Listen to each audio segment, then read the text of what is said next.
Welcome to Lunar Yoga. So we find ourselves, lunarly speaking, in a final quarter of the Sap Moon or the Worm Moon, depending on how you think about it. Some people, there are other names for this. I think Storm Moon is also another name. So depending on where you live, it could go in any of those directions, really. This time of year can be a little bit tricky. There's certainly been a lot of storms during this moon in some places here in North America, at least. So I'm going to keep working with this Sap Moon notion. But just, put your own metaphors in as you see fit. We're going to do a gentle practice tonight. We'll do a little bit of stuff lying down first. So I have set myself up with a pillow and then a little blanket across the top of that to sort of support my head just a little bit higher. I'm going to try to get the situation where my chin is slightly low and there's a little length in the back of my neck. That may or may not be right for everyone, so you can skip that. You can also not put a pillow down, or you could take another blanket and roll it up and use that instead of a pillow if you don't have one of those, or a couple yoga blocks would work.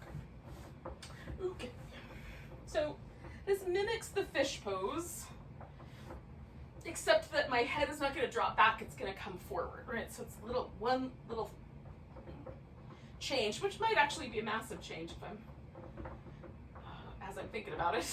So I'm going to see, just to try to find that blanket right under the little edge, this little ridge on the back of my skull here, these little occipital ridges. Now this does, because my arms are going to drop over the edges of the pillow, this creates a little sensation of opening across my collarbones, the first few ribs. The more I extend my arms out, the more exaggerated that is. If I bring my arms in closer, it sinks a little deeper into the shoulder. It doesn't feel so, doesn't pull as much right here at the front. It's more a kind of sense of the deep shoulder relaxing or releasing. So experiment with those options. Do you want that sort of traction across the first few ribs, the collarbones, the front of the chest? Or does it feel better for that to be a little more subtle and a little deeper in the shoulder? I'm definitely feeling the subtle and deep tonight. So final quarter moons, the last week or so of a moon cycle before we go back to a new moon and kind of a new theme, a new start, are great for resting, releasing. You could do some spring cleaning this week. That would be an option for sure, both physical spring cleaning, but also maybe some psycho-spiritual spring cleaning. Dust out the corners of your brain a little, maybe.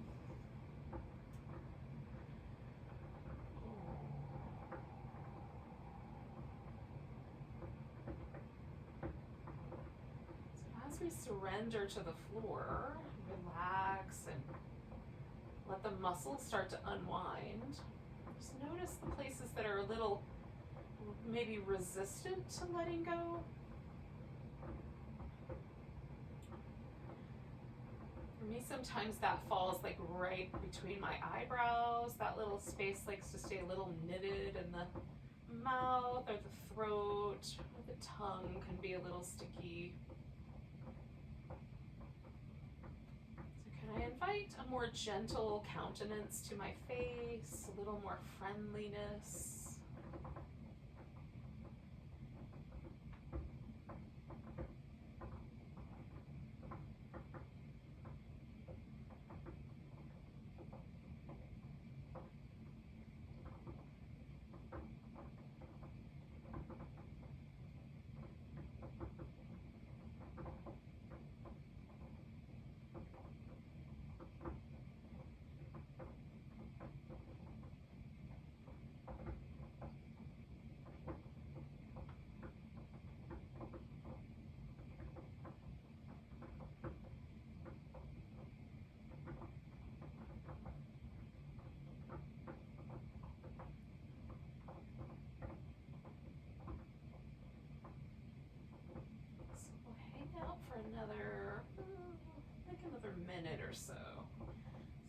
can let go.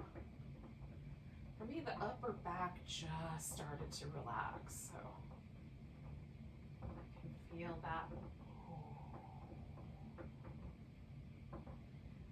You might need to change the legs or change the pose altogether. But let's see what happens.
Take a look, 4 or 5 more breaths, and just rock a little bit over the edge of this pillow.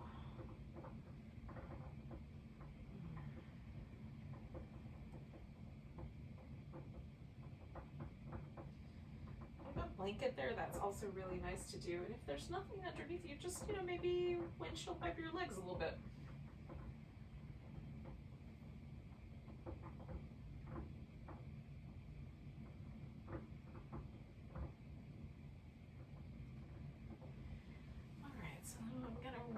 To the side and slide these guys out from under me.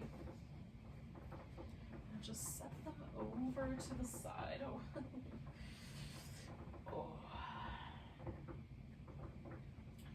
Okay, now this is my favorite part of yoga practice. It's like once I'm out of a pose or out of a shape that I've been hanging out in for a while, whether we classify it as a pose or not, I don't know. But in any case, there is almost always some sort of after effect. So either something softens, shifts, changes, hydrates, something happens.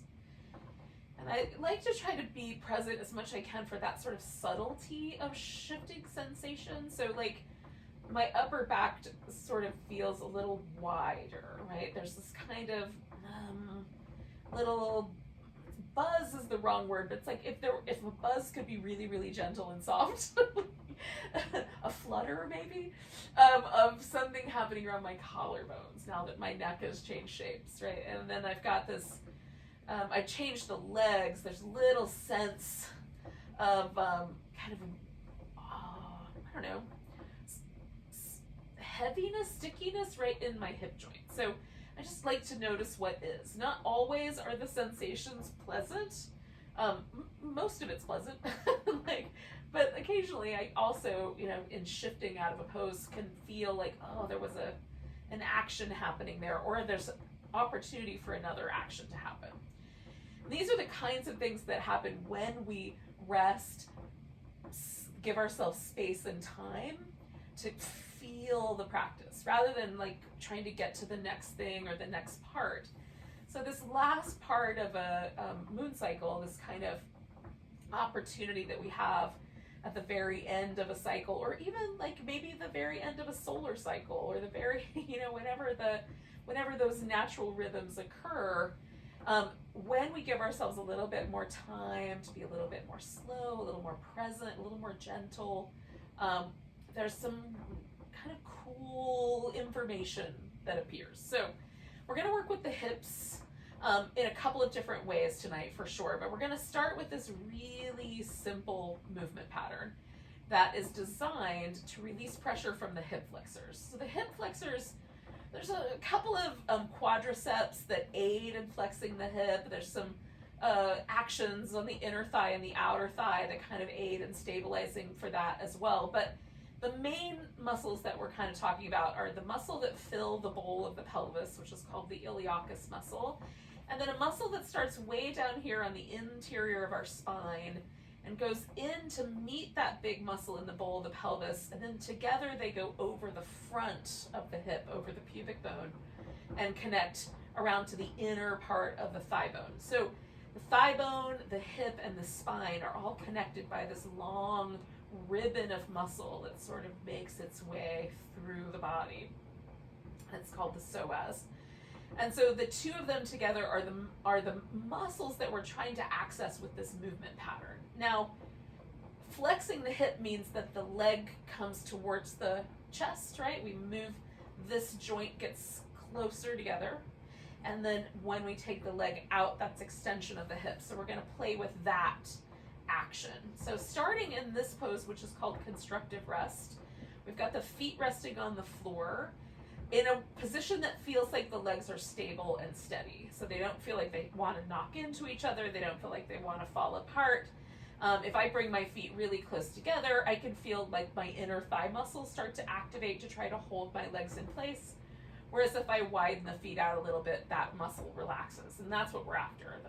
For you, it might be in a slightly different place, but just move the feet around until you feel the muscles of your legs kind of soften and relax so everything holds itself in place. We're going to alternate legs. So we're going to do the right side, left side, left side, or left side, right side, whatever way you want to start. I usually start on the right, but I think maybe just for shaking things up, I'm going to start on the left today. It's lunar. Left feels like a lunar side. In any case, this is the movement pattern. We're going to pick up the toes and extend the leg. And as we extend the leg, stretch like you're stretching all the way up to where that muscle starts in your lower back. And then we'll just let the leg glide back into place. Now, you might find that like the floor or the surface of your mat gets a little bunchy as you're gliding back. Just fix it. And if it feels like your foot doesn't really want to glide, then you can gently take a little bit of the pressure away, like lift the foot slightly, keep it in contact with the floor, and then as soon as you're extended, let the leg rest heavy and stretch up. Okay, and then as best you can, kind of glide back into place. So the movement is really smooth and easy. We're not asking the hip flexors to pick the leg up here, if we can help it. We may not be able to help it. So my toes for this round, this few times, 3 on each side or so, are pointing straight up, and then we'll shift that around as we go along. But right now they're straight up. And then once I get back into place, I'm trying to relax again. Just let everything get soft and heavy. Stretch out. Come back and relax again. And one more.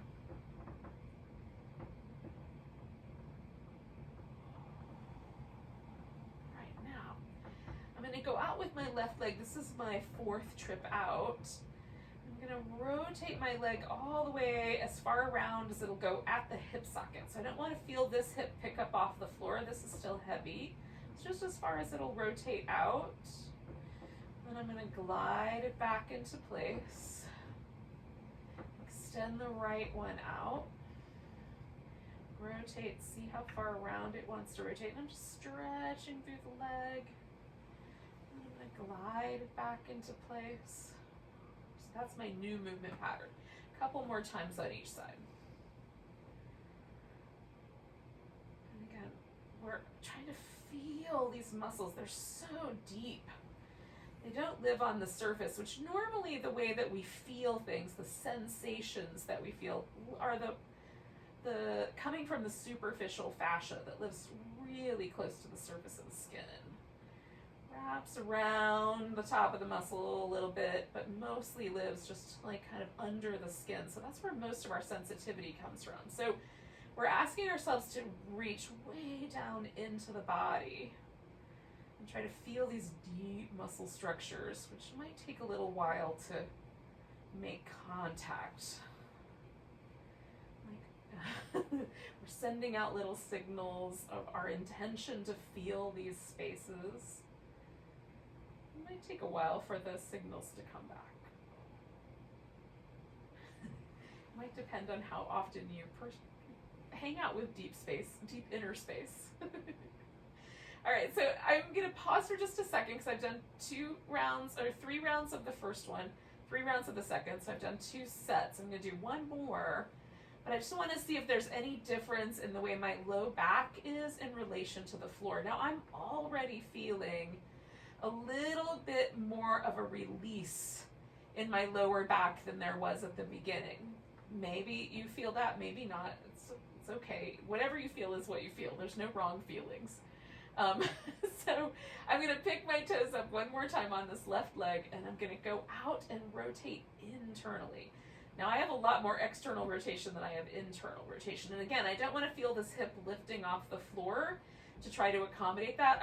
There's no goal to get anywhere. So just whatever it'll turn inward is great. And then I'm just going to come on back and do the same thing on the right side. I'm going to stretch out, rotate internally, and reach. Now I can feel my internal hip rotator, which lives right here on the front of my outer front hip. When I do that, I feel it more on the right than I do on the left, but it's there no matter what. So reaching through the leg, coming back when you feel like it. You can extend out a little longer. If it feels really nice to stretch there, just linger a little bit more. Come back when you're ready. I'm gonna do one more on each side. Again, super simple movement pattern, not particularly complicated. Definitely, there's not going to be anybody in this particular pose on the cover of a yoga magazine. So not exciting in that way, but we're on Instagram for the most part. But, oh gosh, like feel what happens. Like just having done this little movement pattern, hang out with your legs, your hips, your low back. For me, there's a little, like the sense of the back of my pelvis feels a little more broad. There's a little softening that happened in my lower back where it just feels like that curve is no longer being drugged forward and up. It's just hanging out there in its natural space. So notice for yourself. And again, maybe the sensations are not as pleasant for you. And so you would do things a little differently. Now, we're going to add one more pose while we're here laying on our back, and that's going to be a banana pose, or a crescent moon pose. Now, some people call it one, some people the other. Now, here's what I will suggest. That you might need to do some different angling with your body. So essentially, we're going to do a big side bend. But, you know, we're laying on the floor, and so there's some pushback from the floor. So a couple of different places you can add some support. I'm going to use this big pillow because I think it's easy to see what I'm doing, but this could be a blanket as well. So the support could go underneath the knees. So that's going to bend the knees slightly. It's going to take a little bit of the pressure off of the outer, like IT band portion of the hip. Maybe a little bit of pressure out of the lower back as well. So that's one possibility. Maybe the knees could use some support. Another possibility is to put the support under the shoulder on the longer side instead. So I might take a blanket, put that under or over my shoulder, and then as I roll back into it, I can adjust so that my shoulder, or even maybe the whole side of my waist, is just held at a little bit of a tilt. So there's just a little, like, so as I'm bending sideways, this takes pressure off of this half of my body. So this little bit of a tilt up creates, like, I can still feel this whole outer hip, I can feel this through the side of my waist, but there's not as much tug in my lower back, and there's not a tug under the shoulder blade. And even if my arms are upright, like, I could even support, one more little blanket to support that arm. So everything feels just a little more supported and a little more registered. And the issues with this particular shape, I think, if I'm gonna come up with any, is that the sensations can be so subtle that we don't know whether they're gonna be problematic right away. So you have to be a little bit sensitive. we've been taught all our lives to try not to be sensitive. How many times in your life has someone said to you, like, buck up, you know? I'll give you something to cry about, whatever it might be. Like, think about the things you've heard in your life from grown-ups and other people. In any case, don't be so sensitive, it's just a joke. I can think of all kinds of phrases, but in this case, we want to be more and more and more sensitive. So if I feel even the slightest tug in my lower back, if I feel even the slightest tug around my neck or shoulder, I'm going to want to adjust this pose. Maybe I bring the arms down, right? Because the arms overhead is not necessarily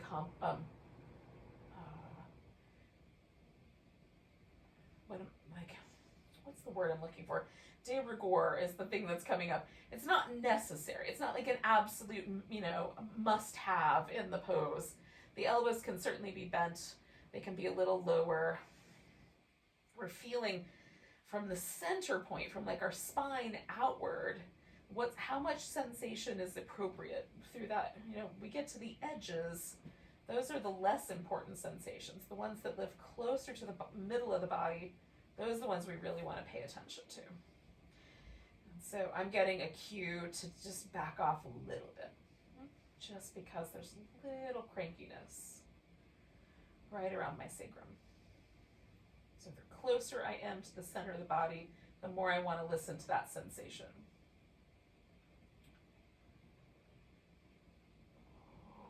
We'll hang out like another, 30, 40 seconds, somewhere in that range.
So we'll stay another 2 breaths.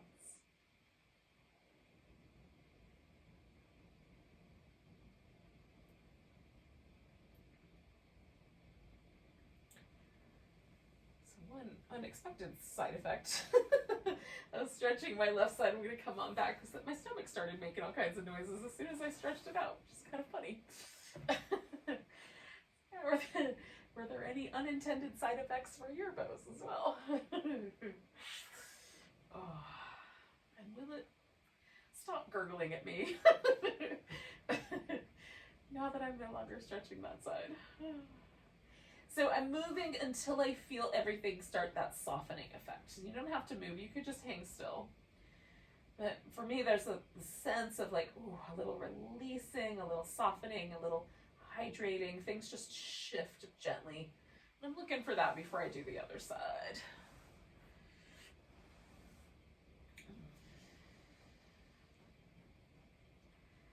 I'm still feeling just a tiny bit of residual tension, so I'm going to take 3 more breaths and then I'm going to do the other side.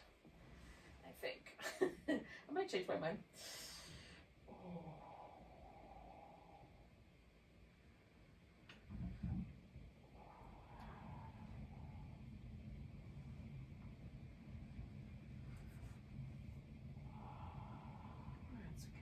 Our way into some form of a crescent. We'll kind of mimic the moon at this stage.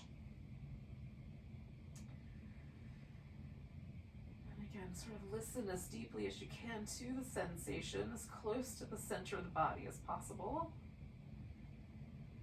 Adjust accordingly.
5, 6 breaths.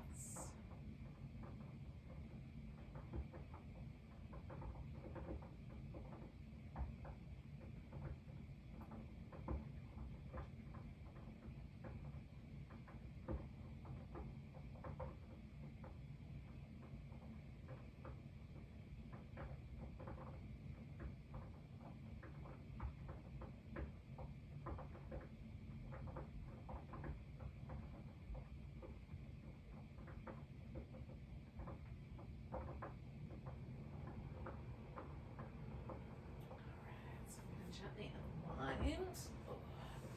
Now from here, we're gonna come to a seat, but it doesn't have to be right away. Maybe you wanna do some little movement, maybe a nice big long full body stretch feels like a good idea. I'm gonna lay on my side for a little bit. We've been on our back for a while. Give my low back a little massage because I take every opportunity to do so. At least when I'm on my yoga mat, I think about it.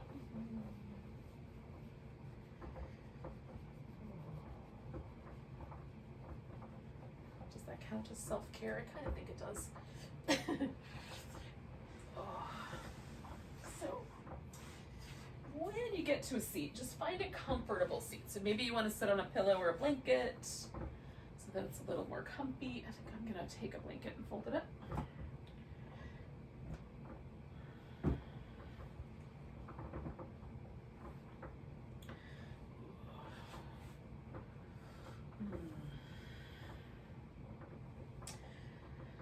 Start with just a little tuck and tilt to the pelvis. So the pelvis is going to lean back. We're going to let the back kind of round, and then as we tilt the pelvis forward, we're going to let the chest and the collarbones kind of broaden out.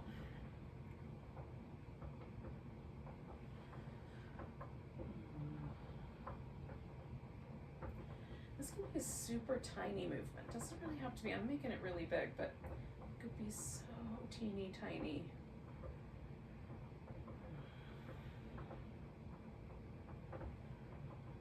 Sometimes for me, just contrasting the experience, like, okay, that's a big one. Let's see what medium feels like.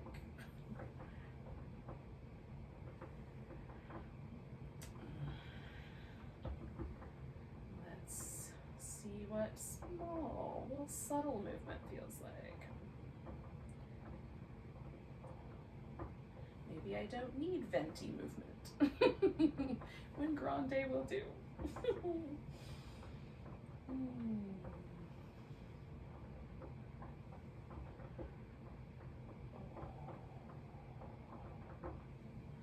right, we're going to start with a movement in a circle. So I'm going to start with my pelvis tilting forward. Then I'm going to draw a circle with my rib cage as I bring the pelvis back. It'll kind of sweep around the back. As I tilt it forward, it kind of comes around the front. Again, this can be a really tiny circle or as big as you can draw. Maybe somewhere in between is the just right spot. I'm going to do one more circle in that direction.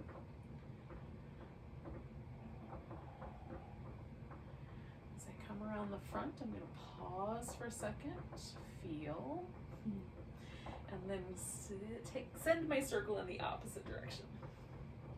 Couldn't decide between the word send and take. I'm gonna say send.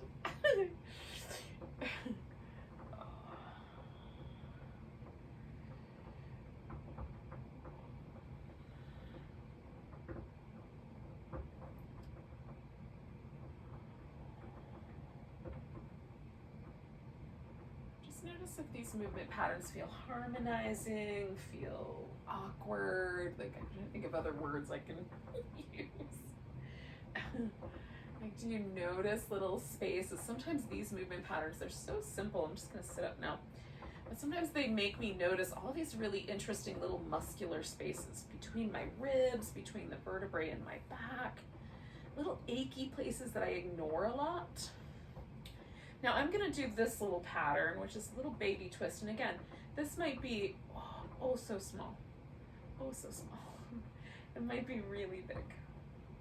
Right? It's just a little pattern. It should be the right pattern.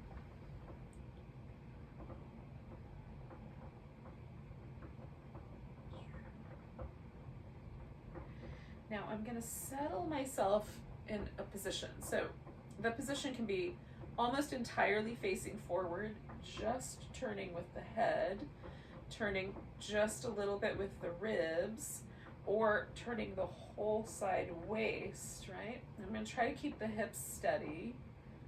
Just kind of feel out what's the right amount of that today. Do a little seated twist. Again, twisting can be tricky, especially if we're used to pushing to an edge. Whereas with our spine, like sometimes just a teeny little change in movement is enough. There's so much. Think of all the nerve endings that live and emerge from the spine. There's so much going on there. And can we just attune ourselves more sensitively to where the spine wants to land right now? It doesn't have to be a big movement to be effective. This is one of the things that my yoga practice has been teaching me over the last decade, is that sometimes really subtle is so much more powerful. It's like the quality, a drip of water isn't that big a deal as one drip, but if you get enough little drips of water, you can create an entire canyon.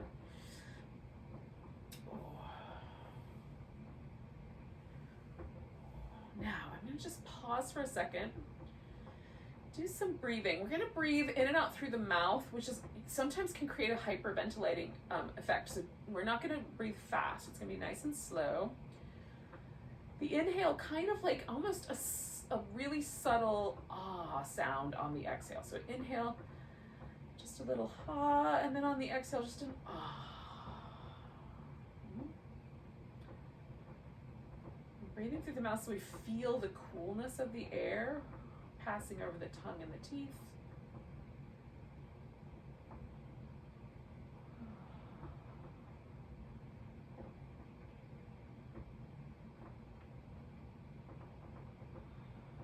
And also notice, like, does breathing in and out through your mouth have a different effect than when you breathe in and out through your nose in terms of like psychologically might be the right word, but also physiologically, like nervous system wise? Is there a sense of relaxation that you get from, especially the exhale through the mouth for me? Feels a little bit more like, it's like a decompression. I'll do that twice more.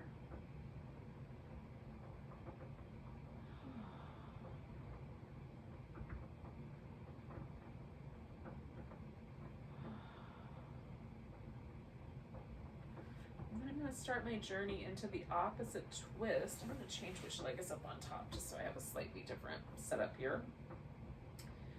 Again, I'm going to try to go in really subtly. Ooh, I can already feel it. Like I didn't even have to turn a quarter turn. Already I'm feeling a shift in my shoulder. I'm feeling a little shift work its way up my spinal column. And turn my head a little bit and see where that wants to land. Super gentle, super easy going. One thing I noticed about like myself that I've been kind of trying to unwind since the beginning of the pandemic is this notion of how often I sort of like put my head down and sort of metaphorically grow these big horns and just push my way through life. Like how often do I do that? How often do I just, I'm like, I can't feel the subtle right now. I just have to get through this. And I noticed that urge coming up when there was this kind of, especially the early days of the pandemic, where there was like, we don't know what's going to happen. Like nobody's in control here. Like how often did I just try to plow my way through before? And that sudden stopping of that plowing forward created this really interesting disharmony that allowed me to grow a little bit and realize how much I do that. So can I avoid doing that with this pose? I'm going to come back out. Again, settle into place. I'm going to do this little breath practice, this subtle, this little subtle inhale, ha, exhale, ha. And it doesn't have to be super pronounced, it's just a really subtle, like maybe you just hear it in your head.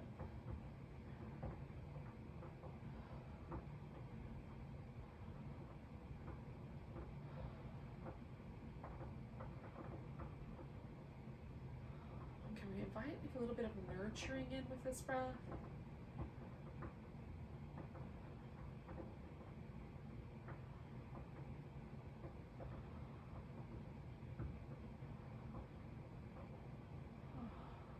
To ignore.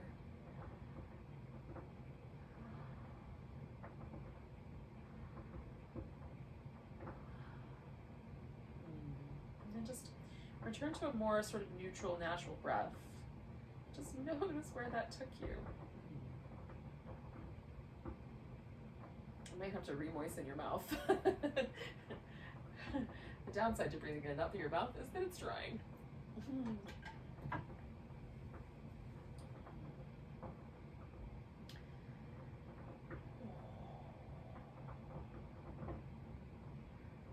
All right, we're going to take ourselves through one more little pattern of movement, and it will be laying on the belly. We're going to do a little like cobra-like movement. We're going to do a little frog, and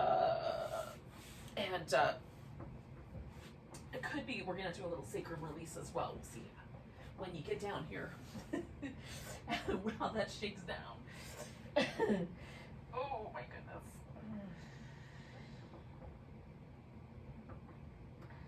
So I'm going to start with these little circles with my shoulders, just sort of relaxing a little. Hopefully you can still hear me. I'm talking into the floor.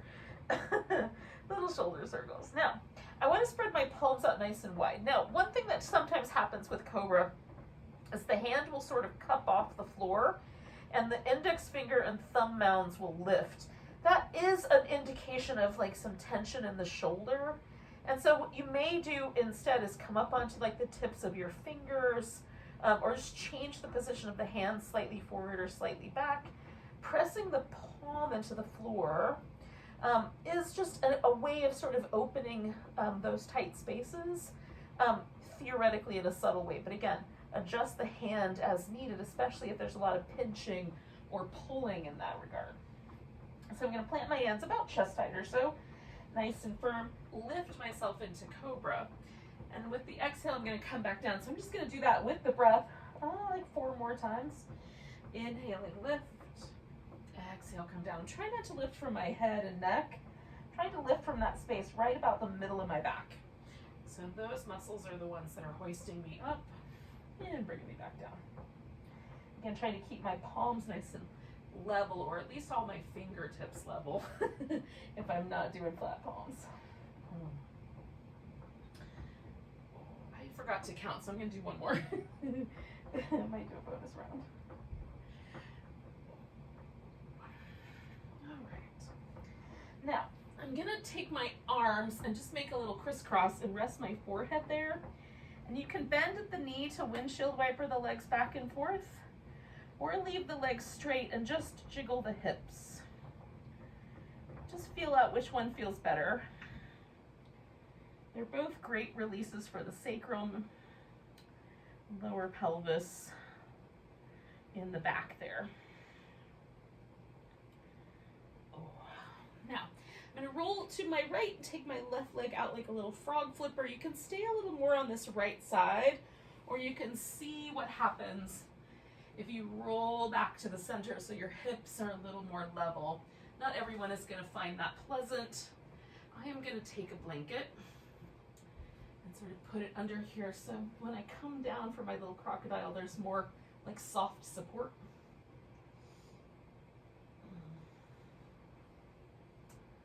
This leg can go higher, it can go down a little further, the foot can come in closer or go out farther. So there's little adjustments, little subtle adjustments.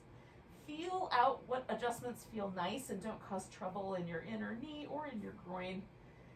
You want it to be a subtle pose. Not too spicy.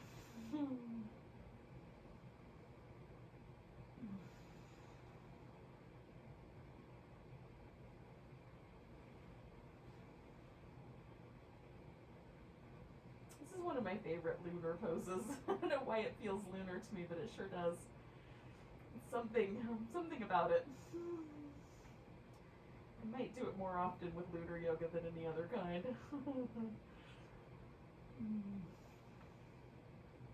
Let me know if you feel the same.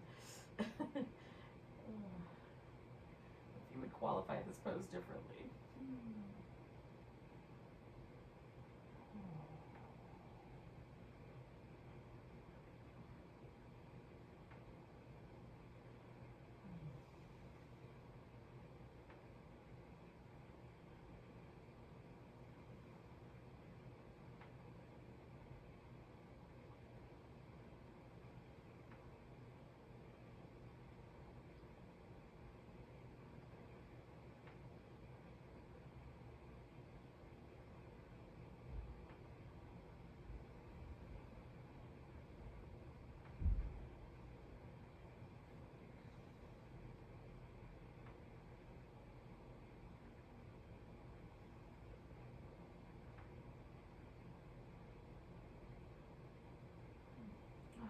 Take a nice big breath. And then I'm gonna let myself come out of there. Now this is my favorite part. Again, I'm just gonna find a little relaxed state and feel this hip compared to the one I haven't done yet.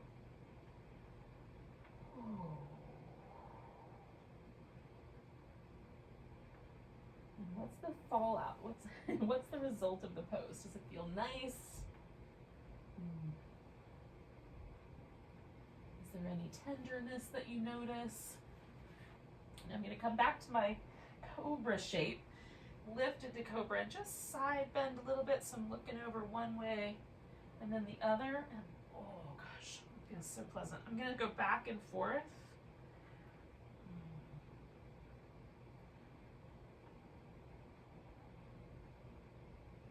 One more time on each side. Feels a lot more cobra-like. If I'm honest. It's more snaky anyway. I don't know about cobra specific, but snake related, yes.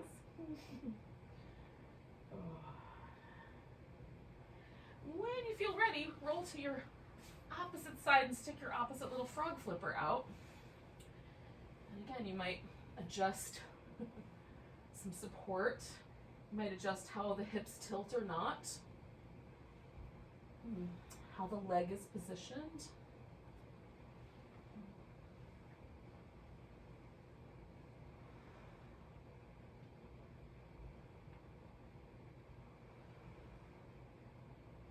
And then relax and let go as deeply as you can. That's the next part. Maybe the most important part.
Nice deep breath. I'm going to gently roll and come back and give that a little, ooh, just a little softening, little check-in.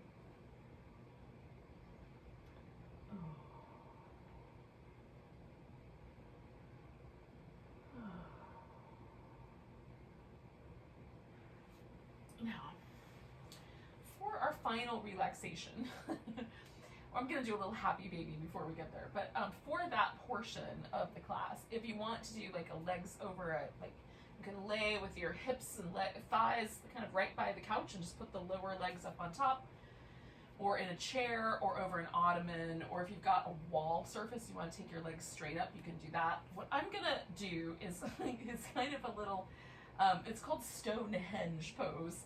And essentially I'm going to create a little henge with some pillows and yoga blocks, and then put my legs up on that. So it's similar to the couch, but not quite as tall. So I have to first construct the henge. So I'm going to need a couple of blocks, and I'm going to need something to go across the top of them. In this case, it will be a pillow and a blanket to kind of hold it all together. Now blocks, depending on the ones you've got, have different heights. And I usually like the tallest height, but it does make it a little unstable. So I'm going to put them there, but I'm going to put them kind of close together, like about where I think my legs are going to go. I'm going to try to anchor like one leg over each post, if you will, when I get to here. And the other thing I'm going to do to make that sturdy is I am going to cover the whole thing with a blanket. I don't know why it does it, but it seems to kind of help create a little bit of stability. Okay, now the tricky bit is laying there.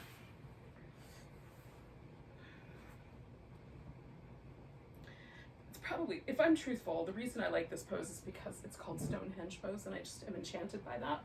So I'm willing to admit that. It may not be the greatest pose, but I like the name of it. Dang it, I knocked my henge over. This is the struggle here, y'all. It's getting it just right and getting into it without knocking it over. Okay, let's try again to lower my legs more softly, more gently over the edges of the posts. Now, one of the things I do like about it, besides the name, is that my heels kind of hang out. But if that's uncomfortable, you go with the couch instead of the henge. If you want your heels to be supported, do the couch. They'll be on a surface. Oh, you can also just lie down. So once you're there, let yourself soften. You might need a little bit of, a little jiggle, a little snuggle, a little widening of the shoulder blades, a little covering up if it's chilly where you live.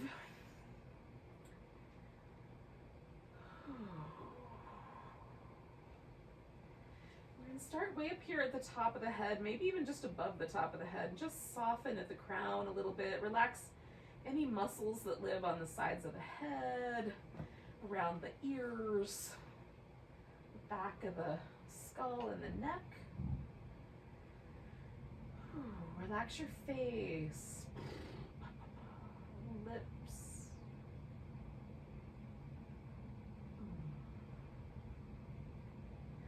The throat, the collarbones, the shoulders, all just soften, maybe even widen and soften.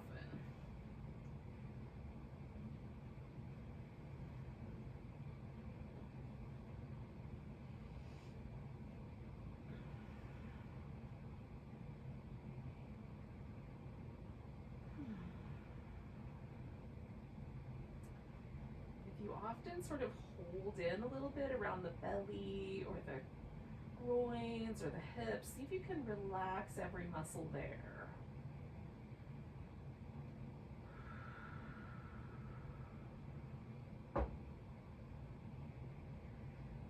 Thighs, the calves, the soles of your feet, and the palms of your hands all relax.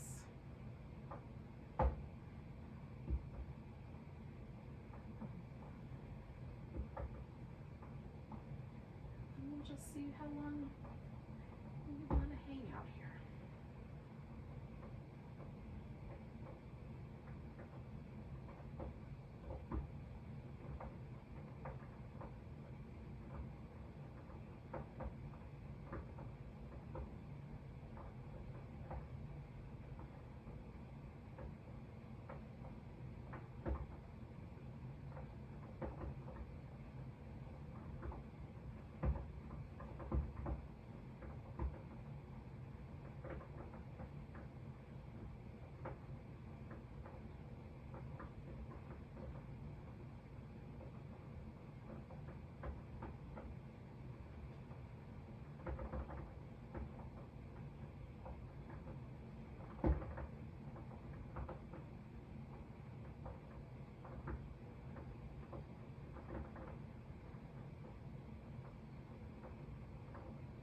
outer space to hang out with the moon. Just gently bring yourself back.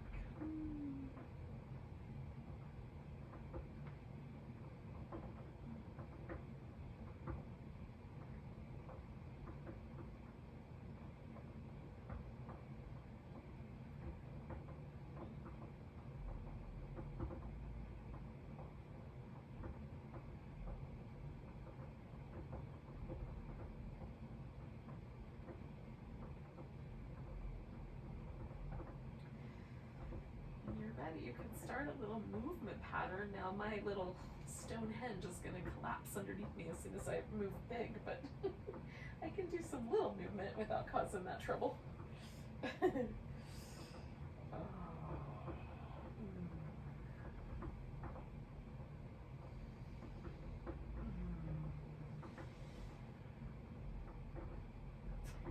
you don't have to rub your face the way I was just rubbing mine, but just let yourself like touch your face. Maybe the hands are warm or cool. Just notice that sensation of just touching your face.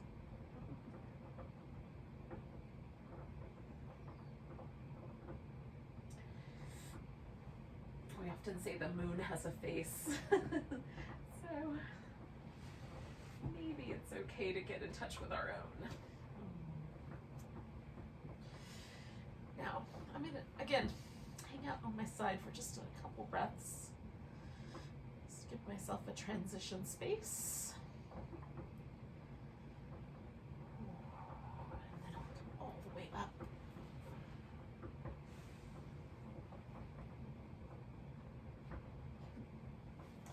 Move the pokey blocks out of my way.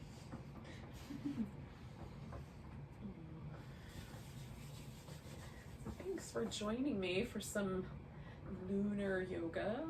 We'll take a nice big breath and a big sigh. Namaste, friends.